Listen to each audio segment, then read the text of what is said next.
Welcome y'all to another episode of Walk the Talk with Kurt and Chelsea. We get asked all the time about positive thinking, how to maintain a positive mindset. How are you positive all the time? Exactly, right? And so... Not me.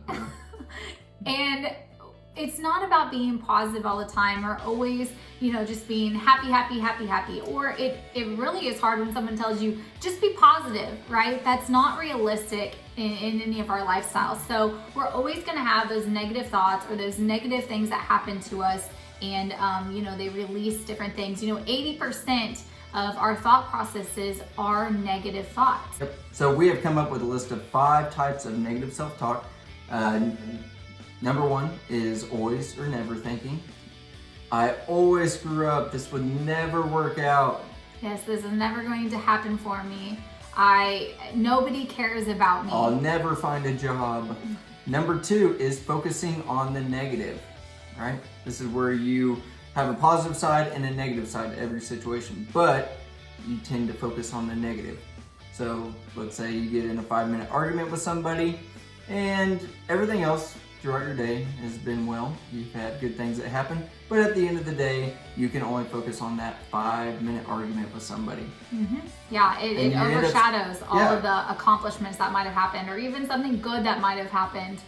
It just overshadows it. Absolutely. Number 3, catastrophic predicting. This is where you imagine the worst possible case scenario, the worst possible outcome of any situation. Mm-hmm. Yeah, I know I do this as a mom. When Kurt's traveling and I'm at home with Kobe, I just know somebody is watching the house. They know I'm home alone. They're going to break into my house or something crazy is going to happen. Did I turn off the stove? Whatever the case may be, I have 10 different escape routes. And so I know other mothers do this too, but it's this catastrophic mindset that we allow to keep us up at night. Rather. Number 4 is mind reading. This is where you are trying to predict what the other person is thinking ahead of time. This is, again, it's probably negative what you're trying to predict in their head. So I know that we have done this, and when we do, it's probably not the best outcome on those situations. Yeah, I'm always trying to figure out if you're mad at me or,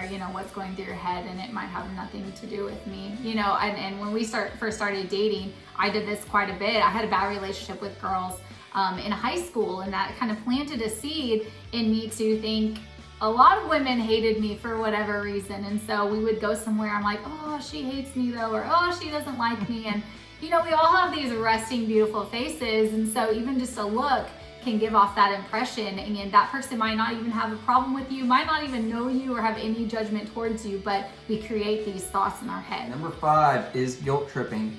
This is when you've had a past experience, maybe that you've done, maybe a mistake, a failure, an event happened in your life, or maybe somebody that has done that to you. You fall into that trap of, I'm fat, I'm unathletic, I'm not worthy of love. Yeah, I'm a bad mom, I'm a bad parent, not worthy of success. And you just fall into that habit of, this is my life, it's all negative, it's all bad, I'm depressed, I'm, whatever the case may be, just falls into that trap of guilt tripping, or the what if I would have did this different, what if I would have tried this different, maybe it would have had a different outcome, and that just kind of, it recycles and replays over in your head, and again, it just falls into that guilt that you feel. And we can even laugh about those things, the I'm a bad mom.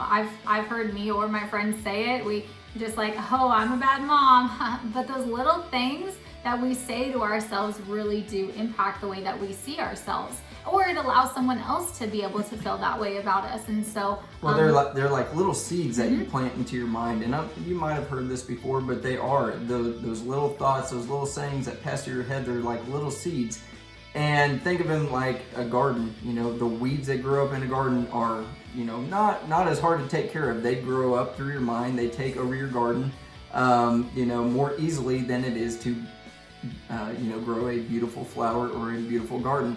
And so you want to make sure that the seeds that you're planting, that you're tending to them correctly. You're feeding the garden with the positive information, the positive things in your life. So we've come up with 4 steps, the ABCD, to overcome negative self-talk and negative thinking. That was beautiful, honey.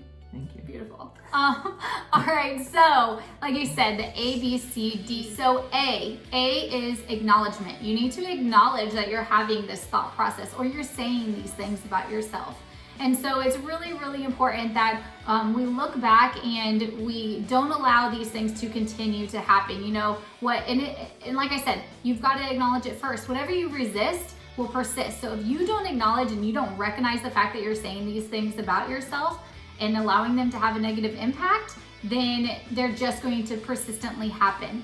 Number 2 is breathe. So after you have acknowledged that you are having a negative thought, negative emotion, take a step back, breathe, assess the situation, relax. It allows you to just taking that deep breath. It lowers your blood pressure. It causes that stress to kind of go away, dissipate a little bit, and then you can come back and maybe reassess the situation. So step number 2 is breathe. Yes, and then C is for convert and control. So you want to be able to take that negative emotion or take that negative thought and convert it into a positive or at least a neutral. Yes. At least a neutral thought process. Yep, and so I always ask myself, if I'm in a bad mood or a bad situation, have those negative thoughts, what's the alternative to this?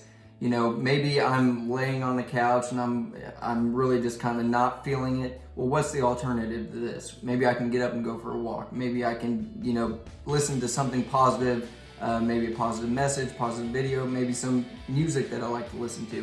What's the alternative to that situation? Yeah, definitely. Or even, I know something that we use or I talk about a lot is affirmations. So start telling yourself the alternative. I am smart, I have this, the things that you're grateful for. I have a beautiful family, I have a supportive husband, I have a house over my head. It could be little or big things. I have the ability to get up and go for a walk. Any of those small things that we take for granted in our life could easily be turned into an affirmation. I am smart, I am knowledgeable in the field. Anything that you can think of, I can do this. Yep, that's something that I do every morning. I go on my walks and after my cardio and stuff, I am constantly feeding myself with the I ams. I am successful, I'm a great leader, I'm a great husband, I'm a great father. And I probably do this for a good half-mile walk. And it's just putting those little seeds that we talked about, it's just implanting them into your mind of, what is possible, what aligns with the goals that you're trying to achieve. So if I'm trying to lose weight, I'm trying to, start a different diet, then I am going to start saying those things. I am healthy, I am fit, I am athletic, I am strong, I am beautiful, I am confident. Those things that are really going to align with the goals that you're trying to achieve. So I still do this every day. You're going to be able to focus on your strengths. If you're telling yourself these things, you're focusing on your strengths. If you're telling yourself the negative self-talk, it's going to focus on your weaknesses. And so you really want to not ignore your weaknesses. It's good to, again, acknowledge your weaknesses, but then you want to really focus on those strengths. And so that's where affirmations and this positive self-talk really can help you convert your mindset and allow you to achieve your goals. Number 4 is duplicate. So once you have went through this process, you want to continue to do this over and over and over again. Every time you do have that negative thought or a negative emotion and stuff, you want to make this a habit. You have to consistently do this over time. It's not like you can, get rid of a negative thought or negative emotion and things are just going to be better forever, because that's not realistic. You're going to continue to have negative thoughts, negative things that pass through your brain. And so you do have to duplicate them and over again until you get that down to a habit.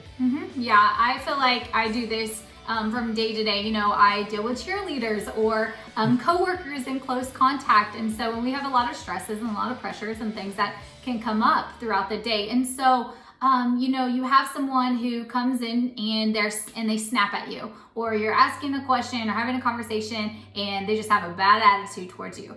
So first you want to acknowledge, okay, hey, I'm feeling this negative reaction. I'm feeling a negativity. And you want to think about what could have caused this. Was it something that you did? Was it, did you say something offensive? Did you, do something to have that reaction towards you? take a deep breath, allow yourself to think about it, and then convert that into a different thought, and the positive way to think about it is, if it is something you did wrong, apologize for it and learn from it. Every failure, every mistake that you make can be turned into a positive by just thinking, okay, I now am more knowledgeable and I can use this in the future to make myself better.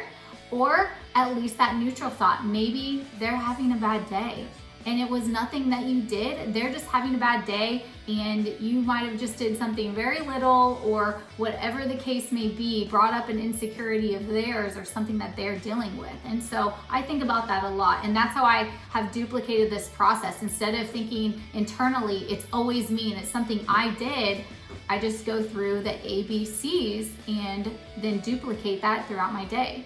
Yep. Once you do that, you want to continuously feed and strengthen your mind with everything that we do to make sure that you're instilling the positive thoughts, the reinforcements that you need to allow you to continue to focus on the good things in your life, the positive things in your life. Yeah, no, I have a happy music playlist actually that I listen to. So when I am feeling that way or stresses of the day and I'm either on my drive home from work and I just don't want to listen to a podcast or something, I'll listen to my happy playlist, or that's how sometimes I'll start off the morning as well. Or you can always, read a book that gives you a different perspective. I read lots of coaching books just so it gives me a different perspective and I keep my mind full of a belief system. Or we watch ESPN, some of the stories on there, just so we can see different people and be like, wow, we have a lot to be grateful for. We have a lot of things that are going well in our lives. And, look at them struggle. If they're struggling and they can make it happen, or they have these disabilities and they can make it happen, it builds a belief in us ourselves. And it is just that feeding and strengthening continuously that allows you to get better and better at this over time. And it builds your confidence. Nobody is perfect the first time that they try anything. It's not going to happen. But over time, this becomes easier and it becomes that habit and it becomes that confidence that you are looking for. And so I would suggest that you continue to feed and strengthen your mind daily. The ability to keep yourself grounded with what it is that you have good in your life, what is going well, what are the things that I have currently that I can be grateful for. And that helps you focus on just the positive things in your life, not always on what I don't have or what's going wrong. It is controlling your focus. So again, the 4 steps are acknowledge, breathe, control, convert, and duplicate. Yep, A, B, C, D. All right, y'all, so hopefully you like our video and took something away from this content. Please subscribe, leave us a comment or thought process if you feel like there is something that we didn't cover or just something that you're struggling with in general. As always, stay disciplined and spread health and happiness the best you can. Thank you.